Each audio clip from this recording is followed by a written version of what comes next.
আজকে একটা বিশেষ কারণে এই ভিডিওটা করছি। অ্যাকচুয়ালি আমরা যারা ওয়ার্কিং মাদার তারা বলি না যে আমরা আমার বাচ্চাদের জন্য স্যাক্রিফাইস করি, আমাদের সংসারের জন্য স্যাক্রিফাইস করি। অ্যাকচুয়ালি আমাদের বাচ্চারাও, আমাদের সংসারও আমাদের সঙ্গে সেম ভাবে স্যাক্রিফাইস করে। আমি তো আ আমার মেয়ের সঙ্গে খুব কম স্কুলে যেতে পারি। আপনারা জানেনই আমি স্কুলে খুব একটা বেশি যেতে পারি না এবং ওর এবার ও 11 এ ভর্তি হয়েছে বিরা 10 ফোকাসে। কিন্তু আ ওর একটা আবদার ছিল যে, "মা তুমি এতদিন যাওনি, ওর বাবাই সবকিছু করেছে। তো তুমি কিন্তু আমাকে ১ম দিন স্কুলে নিয়ে যাবে।" তো 16th অফ এপ্রিল ওর ১ম স্কুল শুরু হয়।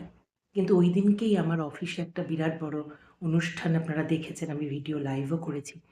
তো আমার পক্ষে কোনোভাবেই ওকে স্কুলে নিয়ে যাওয়া সেদিন সম্ভব ছিল না।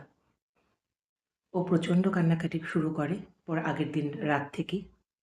কিন্তু অদ্ভুতভাবে আমি যখন ওকে বোঝাই আমার এমার্জেন্সি, আমার অফিস আমার জন্য মানে ওই দিনটা কতটা গুরুত্বপূর্ণ, অদ্ভুতভাবে ও না ব্যাপারটা বোঝে এবং কোনো রকম প্রতিবাদ না করে পরের দিন ওর বাবার সঙ্গেই স্কুলে চলে যায়।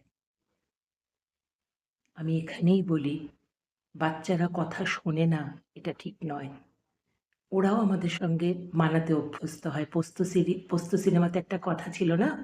যে সন্তানকে নিজেদের সঙ্গে রেখে বড় করতে হয়।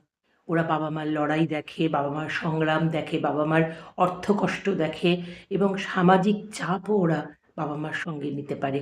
তার জন্যই তো ওরা শক্ত হয়ে ওঠে। তো আমি জানি না এই ভিডিওটা আমার মেয়ে দেখবে কিনা। কিন্তু আমি এইটুকু বলব, "মা আমি তোর কাছে ভীষণভাবে কৃতজ্ঞ। তোর মাকে তুই এইটুকু লিবার্টি দিস বলে।"